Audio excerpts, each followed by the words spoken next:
It was a busy Tuesday for President Muhammadu Buhari as he engaged some governors on national issues, including the upcoming Anambra governorship election.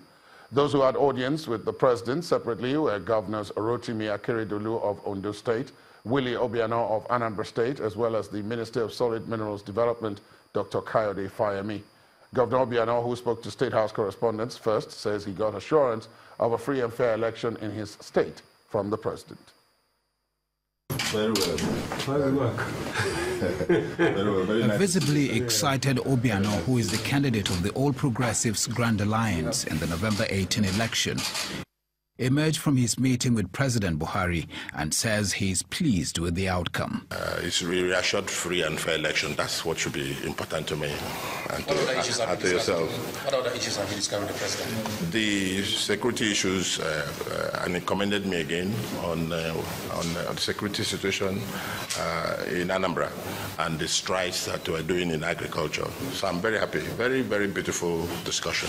His Ondo State counterpart took a proposal to the president, one that he believes will be a lasting legacy if accomplished. We have been asking that, look, the country takes advantage of the natural draft in Ondo State and have a seaport that is very germane to our export activities, in particular our mineral. That's what really connected us. I mean, we have mineral deposits in large number, and if we need to have a deep sea mining port, Ondo State is well suited for it. The Minister for Solid Mineral Development says the seaport will be a critical infrastructure that will help drive government's effort at diversifying the economy.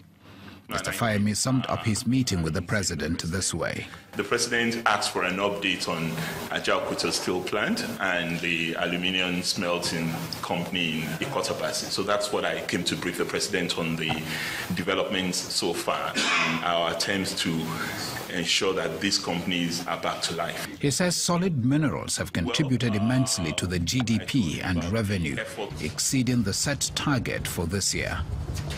From the Presidential Villa, Abuja, Ibrahim Adra, Channels Television News. The National Union of Electricity Employees in Niger State is at loggerheads with the management of Mainstream Energy at the Jebba hydropower plant in Kwara State over alleged sacking and victimization of workers. The union members held a protest at the power plant to demand the unionization of their workers as well as the recall of sacked workers.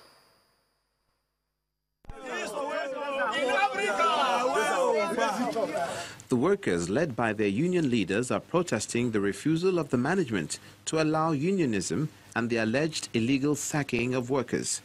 Carrying placards with various inscriptions, the union leaders say they have decided to occupy the power plant until their demands are met. Per our Nigerian constitution, it was clearly stated that unionization must be allowed to continue. But unfortunately, these companies have refused to comply to all the laid down rules and regulations of this country, sacking staffs on a daily basis. The workers allege efforts made by the zonal union to broker peace was not acknowledged by the management, who were always not present. We have used all available means to see if they could be convinced to reason like human beings. But they are telling us that they are pure capitalists and that they are only happy when they see other people crying. Attempts to speak with the management of Mainstream Energy Solution, owners of Jebba hydropower plant in Niger State, proved abortive. The last time we met was 26 September 2016, where one person came from Abuja in connection with the conditions of service. We know that even Nigeria as a country has a constitution. Yes. And every organization will also have a constitution that will guide them. And that constitution is conditions of service. But because of the capitalist nature of Mainstream, they have refused to interface with the union. And right now, as we are saying, the workers are groaning. And we as registered union and as people of Nigeria, good people of Nigeria, We will not be ready to see people suffering. And as the agitations continue, an amicable solution is expected to protect the rights of all parties concerned, as the power sector remains critical to Nigeria's development. We'll move on now to Abuja, where Maupe Ogun is waiting with more news of the day. Hi, Maupe. Hello, Ladi, and thank you. Well, it was a protest of a different kind in Benue State, north-central Nigeria, as business activities today grounded to a halt in that state, as organized labor began an indefinite strike action, shutting down all financial institutions, markets, and schools across the state. The workers are demanding the payment of 7 months' salary arrears and 11 months' outstanding salaries for local government workers. The state chairman of the Nigeria Labour Congress, Mr. Godwin Anya, insists that the industrial action will persist until government pays the arrears. But the state government is appealing to them to return to work for government to complete the process of accessing additional funds in order to clear the outstanding salaries. The reason is simple: the non-payment of salaries. We have backlog of arrears of salaries. At the state, we are owed 7 months. That is beginning from March. The local government staff and teachers is 11 months. That is beginning from November last year. Pensioners is 13 months at the state level, 14 months at the local government level. I think this is enough to do something like this. This issue is not, it goes beyond just payments of arrears, but we need to do it in such a way that we can also sustain payments of salaries as at when due from this point onward. So it goes beyond just payments of arrears. I say it is ill-timed because at this point in time, when government is about to make a very serious breakthrough in solving the salary issues in Benue State, they have now gone on strike. Them going on strike means that the processes of government or things that government needs to do is not going to run smoothly anymore because the civil servants are not in their offices. So for those who are genuine workers, I want to also assure them that there's nothing to fear. For the workers who came in through the back door, of course, government is going to have to do something about it, because we can't sit down and keep on watching situations where people are collecting salaries from governments and they are not working. Meanwhile, in the southwest, Governor Ibikunle Amosun of Ogun State is assuring students of the Moshood Abiola Polytechnic, Abeokuta, that the ongoing upgrade of the school to a degree-awarding institution will not affect the academic pursuit. But he insists that there will be no automatic employment for lecturers of the Polytechnic, as those who merit it will be given the opportunity to work in the new university. Well, Governor Amosun's assurance follows a peaceful protest by the students to his office in Abeokuta, the state capital.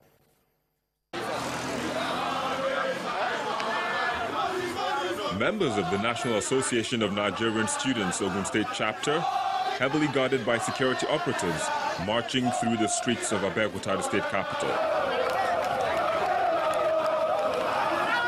Under the watchful eyes of the security operatives, they moved to the governor's office, armed with placards with different bold inscriptions to express their grievances, to protest the recent upgrade of the state-owned Polytechnic to a university and the state government's decision to establish a new Polytechnic. The fate of our prospective students that has definitely written JAMB of this year before that school was established and upgraded to university. What is their fate? Because we have many ND students, prospective ND students that have definitely applied for that school, and we have many HND students that have definitely applied for that school. What is their fate? The state governor, however, took time to explain the steps being taken to address some of the knotty issues agitating the minds of the students. We have said, all of you that are in Abeokuta now, you will go through your course the normal way. We must continue to develop, and that is what we are doing. That's why we are doing it. None of you will be affected. As to the fate of the current lecturers of the Moshood Abiola Polytechnic, the governor has this to say. If your lecturers, if they said they don't want, then we will sort them out. The reason is this: we've told them, those that are in Polytechnic now, they will still be there until when you finish your courses. If you are qualified to teach in a university, courses that will be rendered there, some of them are not being taught now. So they cannot say they want to transmit immediately. No, it will not happen. But for all of you that are in Abeokuta now, nobody is disturbing you, you will be there.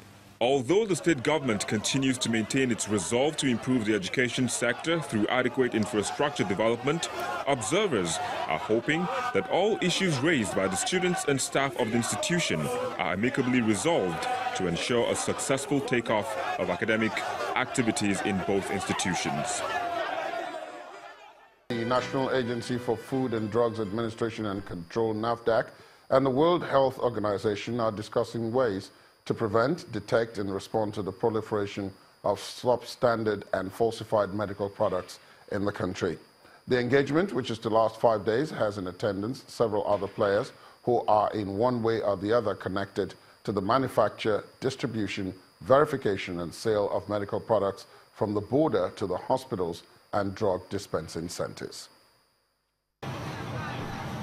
The menace of substandard and falsified medical products poses a challenge to national regulatory authorities who must grapple with the consequences, from ineffective medication to toxic complications from ingestion of dangerous compositions. Representatives from the National Agency for Food and Drug Administration and Control, the World Health Organization, and Pharmacists Council of Nigeria are some of those in attendance at this meeting to address the problem. The solution revolves around adequate regulation, which can be engendered through capacity building, availability of tools for the prevention, detection methodologies, control and reporting of suspected, substandard, and falsified medical products. Single, isolated interventions in addressing the issue of substandard and falsified medical products have limited impact. Hence, the need for coordinated actions. Porous borders of Nigeria encourage the practice, weak regulatory system, and inadequate punitive measures against defaulters, unsatisfactory drug distribution system, poor manufacturing practices. In order to give a clearer picture, WHO representatives show a video of a raid at a factory somewhere in Africa where components of a medication were shipped from an Asian country. The raid took place while the medicines were being assembled. All therapeutic categories are affected, and it's not just medicine, it's vaccines and medical devices. We can facilitate laboratory support. We can deploy experts and specialists when that's necessary. We issue alerts, international alerts, to guide market surveillance, for example, on given products. And of course, the national focal points have partial access to the database of previously reported products. Though substandard medications are made all over the world, sub-Saharan Africa contributes 42% of the reports received by the World Health Organization. 21% come from the Americas and Europe. In the coming days, the conference will address roles that can be played by various concerned parties, from the customs service to the healthcare professionals, to curb the illicit trade. Mary Alale Yusuf, Channels Television News.